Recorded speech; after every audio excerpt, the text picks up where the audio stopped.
ल्यूक, जेजू आनी जाक्यो, चॅप्टर 19.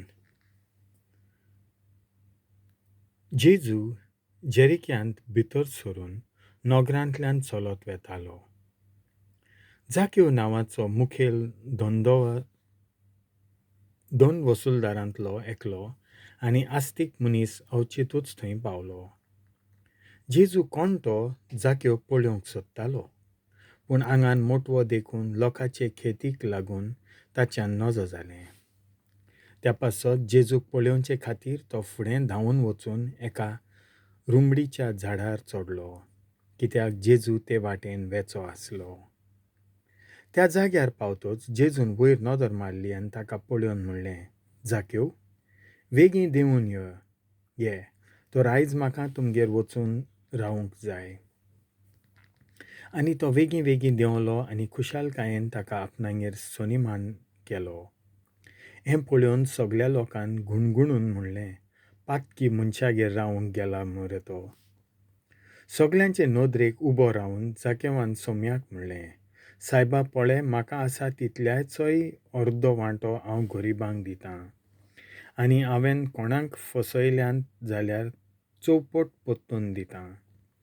जेजून ताका म्हणलें, आयज ह्या घराक तारण आयलें, कित्याक होय अब्राहमाचो पूत, तर मनशाचो पूत सांडलोल्यांक सोदून काडूंक आनी तारण दिवंक आयला. धा मिना वोपार. लोक हें आयकोता आसतना ताणें आनीक एक वोपार सांगली, कित्याक तो जेरुजाल्याक लागीं पावलोलो आनी देवाच्या राज्याची बेगीनच प्रकाशनी जातोली म्हूण ती समजतालीं. म्हणटच ताणें सांगलें, कोणेक उंच कुलयेचो मनीस आपणाक राजा करून घेवन परत येवचे खातीर एका पयशिल्या देसांत गेलो. आपल्या 10 सेवकांक आपोवन हाडून तांकां ताणें 10 मिनां वांटून दिलीं आनी म्हणलें, हांव परतून येसर हें घेवन वेपार धंदो करात. ताचे गांवबाव ताका जळटाले आनी ताचे फाटल्यान तांणी निरोपी धाडून अशें सांगलें, हो मनीस आमचो राजा जाल्लो आमकां नाका. तरी पूण तो राजा जावन परत आयलो आनी ज्या सेवकांक ताणें दुडू दिल्लो तांतल्या जण एकल्यान कितलोसो वेपाराचो आदाव काडलो तें पळोवंक ताणें तांकां आपोवंक लायले. पयल्यान येवन म्हणलें, धोनया, तुज्या 1 मिनान 10 मिनां जोडलीं. ताणें जबाब दिलो, शाब्बास बऱ्या सेवका, इल्लेशे वस्तून तूं विस्वाशी जालोय देखून हांव तुका 10 नोगरांचेर अधिकार दितां. आनी दुसऱ्यान येवन म्हणलें, धोनया, तुज्या 1 मिनान 5 मिनां जोडलीं.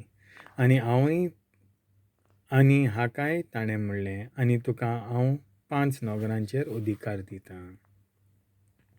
मागीर तिसऱ्यान येवन म्हणलें, धोनया, तुजें मीन हें पळय आसा, एका रुमालाक बांदून हांवें तें कुशीन दवरलोलें, कित्याक म्हाका तुजी भिरांत आसली. तर तूं खोर मनीस, तुवें दवरूंक नाय तें तूं उखलून व्हरताय आनी तुवें वंपूंक नाय तें तूं लुवून उबारताय.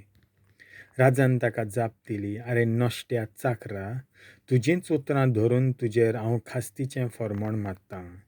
हांव खोर मनीस, हांवें दवरूंक ना तें हांव उखलून व्हरतां आनी हांवें वंपूंक ना तें हांव लुवून उबारतां म्हूण तूं तर जाणो आसलोय. तशें जाल्यार म्हजो दुडू तुवें बँकेंत कित्याक घाल्लो नाय? परत येवन कोलांतरा सयत हांव तो घेतलो आसलो. आनी थंय आसलोल्यांक ताणें सांगलें, हाचे कडचें तें मीन काडून घेयात आनी 10 मिनां आसात ताका तें दियात. आनी तांणी ताका म्हणलें, धोनया, ताचे लागीं 10 मिनां आसात न्हू. तर हांव तुमकां सांगतां, ज्या कोणा लागीं आसा ताका आनीकूय मेळटलें, पूण ज्या कोणा लागीं ना ताचें लागचें आसा तेंय काडून वेतोलें. पूण हांव तांचो राजा जाल्लो नाका आसलोल्या त्या म्हज्या दुस्मानांक हांगासर हाडात आनी म्हज्या दोळ्यां उजीर ताचो जीव काडात. जेरुजाल्यान दिल्ली शिकोवण. जेरुजाल्यान जेजूचो दोबाजीक प्रवेश.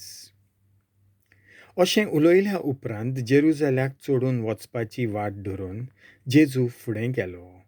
आनी अशें घडलें जैतुनांच्या म्हणटात त्या दोंगरास अशें आसत्या बेटफागे आनी बेथानी लागीं पावतोच ताणें दोगां आपल्या शिसांक धाडले अशें सांगून, तुमचे सामकार आसा त्या ग्रामांत वचात. थंय भितर सोदतांच एक गाडवाचें शिंगरून ताचेर कोणूच अजून पर्यंत बसूंक ना तसलें बांदलोलें तुमकां मेळटलें. ताका सोडात आनी हांगा हाडात. ताका कित्याक पासत तुमी सोडटात अशें कोणूय तुमकां विचारीत जाल्यार सोम्याक ताची गरज आसा म्हूण ताका सांगात. धाडलोले ते गेले आनी सांगलोलें तशें एक गाडवाचें शिंगरून तांकां मेळ्ळें.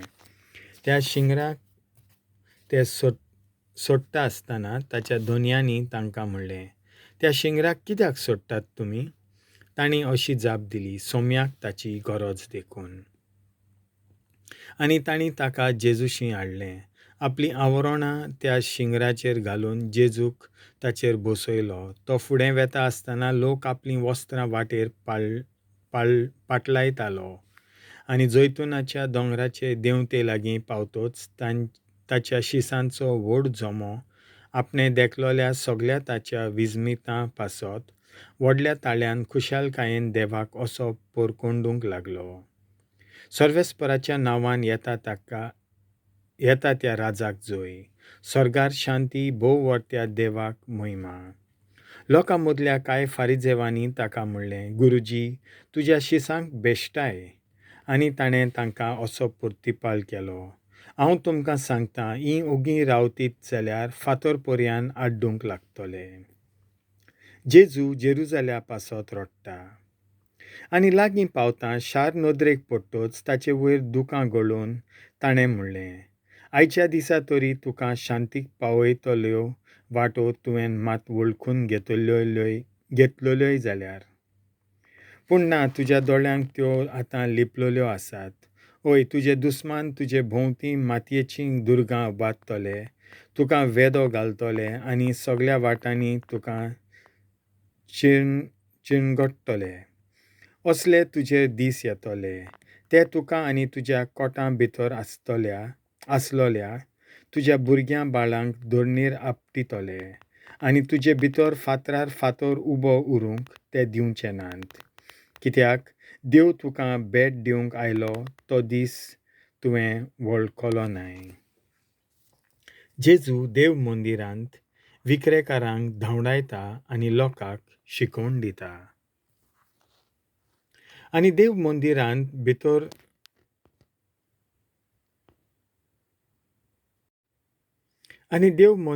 भितर सरून थंय विक्री कोत्तल्यांक अशें म्हणून तो भायर घालूंक लागलो, म्हजें घर मागण्यांचें घर अशें पवित्र पुस्तकार बरयल्लें आसा, पूण ताची तुमी चोरांची धूळ केल्या. आनी दिसपटो देव मंदिरांत शिकयत आसलो.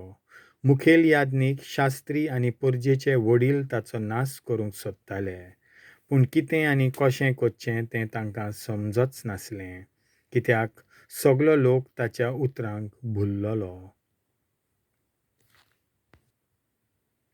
देवाचें उतर हें.